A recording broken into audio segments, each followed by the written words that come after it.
నేను మీ శ్రావణి. ఈరోజు రెసిపీ వచ్చేసరికి పొటాటో నగ్గెట్స్ చాలా అంటే చాలా బాగుంటుంది.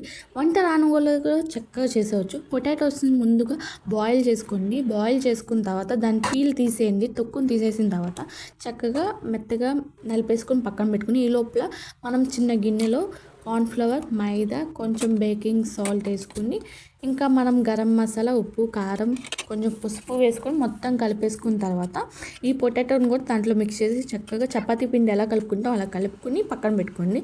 దానికి బ్రెడ్ క్రమ్స్ వాడకండి. బ్రెడ్ క్రమ్స్ ఏంటంటే ఆయిల్ పీల్చేసేది.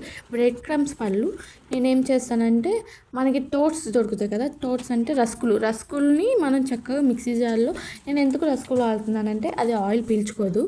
ఆ రస్కుల్ని చక్కగా మిక్సీ జార్లో గ్రైండ్గా చేసుకుని, ఇంకా దాన్ని కూడా నేను వేసేసుకున్నాను. మనం ఎలాగ చపాతీ పిండి కలిపి పెట్టుకున్నాం దాంట్లో వేసేసుకుని చక్కగా మనం ఏ షేప్లో కావాలంటే ఆ షేప్లో, స్మైలీస్ కావాలంటే స్మైలీస్, లేదు మీకు ఏ షేప్స్కి అయినా చక్కగా చేసుకుని ఇంకా ఆయిల్లో ఫ్రై చేసేసుకోండి. మీడియం ఫ్లేమ్లోనే ఫ్రై చేయండి 2-3 టైమ్స్. ఇంకా దీనికి కాంబినేషన్ టమాటా సాస్ బాగుంటుంది, మైనీస్ కూడా బాగుంటుంది. నేను మైనీస్ ఆల్రెడీ ప్రిపేర్ చేసి యూట్యూబ్లో ఆల్రెడీ అప్లోడ్ చేశాను. ఎవరైనా చూడని వాళ్ళు ఉంటే చూడండి. మీకు ఇంకా ఏం రెసిపీస్ కావాలో నాకు కమెంట్ చేయండి. డెఫినెట్గా ట్రై చేసి నేను అప్లోడ్ చేస్తాను. ఈ రెసిపీ నచ్చితే నాకు కమెంట్ చేయండి. Bye cuties.